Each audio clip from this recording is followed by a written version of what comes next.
never get a chance to make a first impression. I'm sure many of you have heard this before.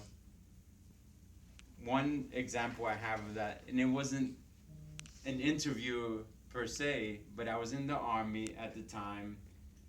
It was one of my first days at this new location, a new company that I was working for. But I was in the transition from one duty station to the next. I was promoted to the rank of sergeant. On this particular occasion, the first sergeant and the battalion commander had organized an event for me to get promoted because it's significant to go to the rank of sergeant at that particular time. Unfortunately, that morning, for some reason or another, I was having some discussions with my wife about she didn't want to go, and it doesn't matter in the long run because everything turned out fine. But what happened was, by the time we had finished our discussions, I got to the location where we're doing the promotion ceremony, and I was late. You do not want to be late to your own promotion ceremony, especially in front of the battalion commander, who is a lieutenant colonel, and then the sergeant major of the battalion as well. Very bad first impression. The first sergeant was not happy. He chewed my ear off in more expletives than I cared to remember. But eventually I got over it. It was not easy, but I got over that first impression. Now, having said that, if you look at the handout that I gave you, 33% of bosses say that within the first 90 seconds, they will decide to continue to either hire that person or continue the interview process. When you think about that, I mean, that's significant.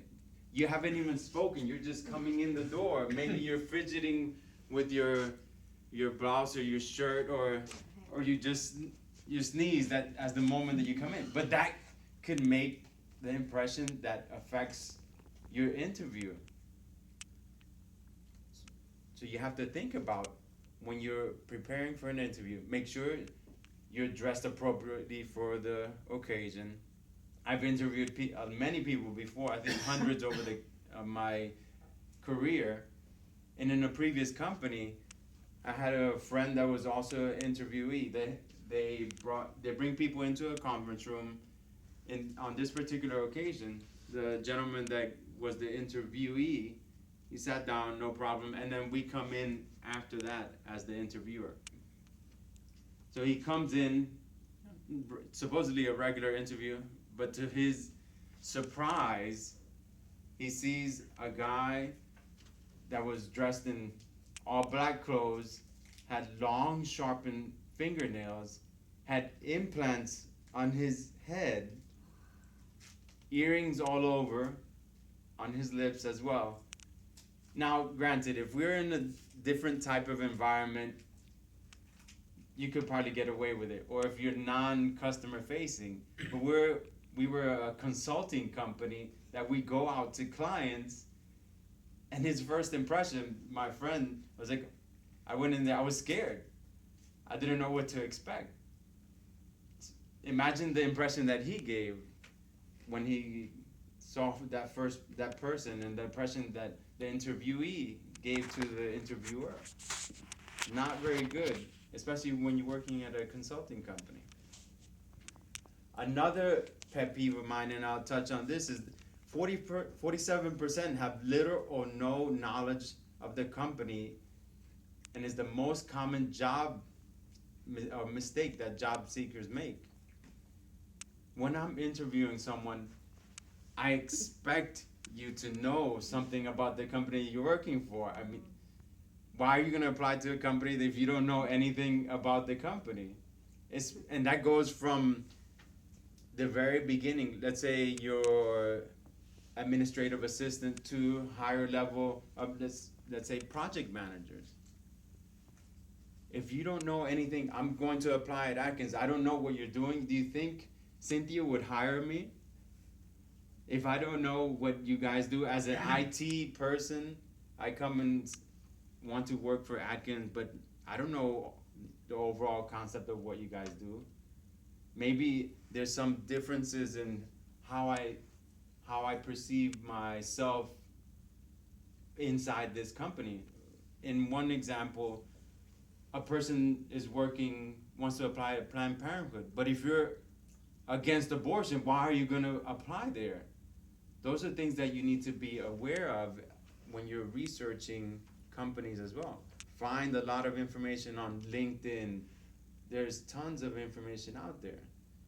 News website, the company's website itself, it has a lot of information. Read the actual job description. That's important as well.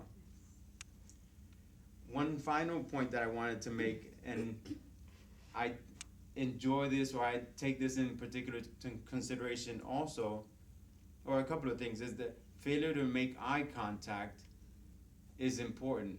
One time I was interviewing someone, and the whole time he was looking somewhere in the distance over there. I'm looking at him. It's like, what are you looking at? I'm talking to you. There's the lack of, there might be nervousness or lack of confidence, but for me, if you always look away and not even look at me at all, it's a lack of trust. How can I trust you if you can't even look at me in the eye? And we're in the US where it's permitted to look at other people in the eye. And the lack of smile. The lack of smiles brings in friendliness. It brings in warmth to people. At the end of the day, I'm deciding whether to hire someone or not. Am I able to work with that person? Am I going to be comfortable with this person working next to me? That's the bottom line, really. And a smile will bring that in. It'll say, okay, I'm a friendly person. I can work with others. So doesn't cost anything. Just smile. Smile and move on. And remember, don't make the same mistakes that I made when I made the first impression and that when I became promoted to sergeant. This Toastmaster. Thank you so much.